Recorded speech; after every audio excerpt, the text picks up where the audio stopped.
ಎಲ್ರಿಗೂ ನಮಸ್ಕಾರ. ನಮ್ಮ ಅಡುಗೆ ಚಾನೆಲ್ಗೆ ಸ್ವಾಗತ. ಇವತ್ತಿನ ವಿಶೇಷ ರುಚಿಕರವಾಗಿ ಮತ್ತು ಆರೋಗ್ಯಕರವಾಗಿರೋಂಥ ಬೆಳಗ್ಗೆ ತಿಂಡಿ ಅಥವಾ ಇದನ್ನು ಈವ್ನಿಂಗ್ ಸ್ನ್ಯಾಕ್ ಅಥವಾ ರಾತ್ರಿ ಊಟಕ್ಕೆ ಮಾಡ್ಕೊಂಡು ಹಗುರವಾಗಿ ತಿನ್ಬೇಕು ಅನ್ನಿಸ್ದಾಗ ಮಾಡ್ಕೊಂಡು ತಿನ್ಬೋದು.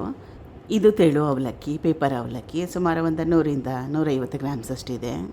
ಹೇಳಿರೋ ಕ್ವಾಂಟಿಟಿಯಲ್ಲಿ ಮಾಡಿಕೊಂಡ್ರೆ ಇಬ್ಬರಿಗೆ ಒಂದು ಹೊತ್ತಿಗೆ ಸಾಕಾಗುತ್ತೆ. ಅವಲಕ್ಕಿನ ನೆನೆಸ್ಕೊಳ್ಳೋ ಅವಶ್ಯಕತೆ ಏನಿಲ್ಲ. ಬೇರೆ ಪದಾರ್ಥಗಳನ್ನ ಸೇರಿಸ್ಕೊಳ್ಳೋಣ. ಚಿಕ್ಕದಾಗಿ ಕಟ್ ಮಾಡಿ ಇಟ್ಕೊಂಡಿರೋ ಈರುಳ್ಳಿ, ಕಾಯಿ ತುರಿ, ಇದು ಕೂಡ ಸಣ್ಣ ಬಟ್ಲಲ್ಲಿ 1 ಬಟ್ಲಷ್ಟು. ಸಣ್ಣದಾಗಿ ಕಟ್ ಮಾಡಿ ಇಟ್ಕೊಂಡಿರೋ ಟೊಮೆಟೊ, ಒಂದು ಸಣ್ಣ ಟೊಮೆಟೊನ ಉಪಯೋಗ ಮಾಡಿದ್ದೆ. ಸಣ್ಣದಾಗಿ ಕಟ್ ಮಾಡಿ ಇಟ್ಕೊಂಡಿರೋ ಸೌತೆಕಾಯಿ 1 ಬಟ್ಲಷ್ಟು, ಸಣ್ಣ ಬಟ್ಲಲ್ಲಿ 1 ಬಟ್ಲಷ್ಟು. ಕೊತ್ತಂಬರಿ ಸೊಪ್ಪು 1 ಹಿಡಿಯಷ್ಟು. ಕಲಿಸ್ಕೋಬೇಕು, ಕೈಯಲ್ಲಿ ಕಲಿಸ್ಕೊಂಡ್ರೆ ಒಳ್ಳೆಯದು. ಕಲಿಸ್ಕೊಂಡ್ಮೇಲೆ ಮುಂದಿನ ಸ್ಟೆಪ್ ಏನಂತ ನೋಡೋಣ. ಬಾಣಲೆ ಇಟ್ಕೊಂಡಿದ್ದೀನಿ. ಸಣ್ಣ ಚಮಚದಲ್ಲಿ 2 ಚಮಚದಷ್ಟು ಎಣ್ಣೆ ಬಿಸಿ ಆದಮೇಲೆ ಸಾಸಿವೆ ಸಣ್ಣ ಚಮಚದಲ್ಲಿ 1 ಚಮಚದಷ್ಟು. ಸಾಸಿವೆ ಚಿಟಪಟ ಅಂದ ನಂತರ ಕಡಲೆ ಬೀಜ ಸುಮಾರು ಒಂದು 3-4 ಟೇಬಲ್ ಸ್ಪೂನಷ್ಟು. ಕಡಲೆ ಬೀಜ ಕೆಂಪಾಗಲಿ. ಕಡಲೆ ಬೀಜ ಕೆಂಪಾಗಿದೆ. ಕರಿಬೇವಿನ ಎಲೆಗಳು ಸುಮಾರು ಒಂದು 10-15 ಹಸಿರು ಮೆಣಸಿನ್ಕಾಯಿ 1 ಸಣ್ಣದಾಗಿ ಕಟ್ ಮಾಡಿ ಇಟ್ಕೊಂಡಿರೋದು.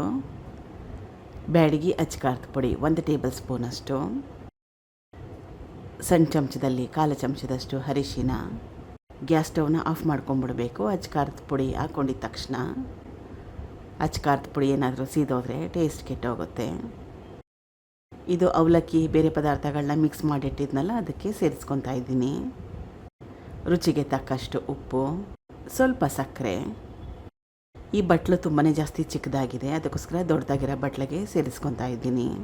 ಚೆನ್ನಾಗಿ ಕಲಿಸ್ಕೋಬೇಕು. ಕೈಯಲ್ಲೇ ಕಲಿಸ್ಕೊಂಡ್ರೆ ಒಳ್ಳೆಯದು. ಕಲಿಸ್ಕೊಂಡಿದ್ದಾಗಿದೆ.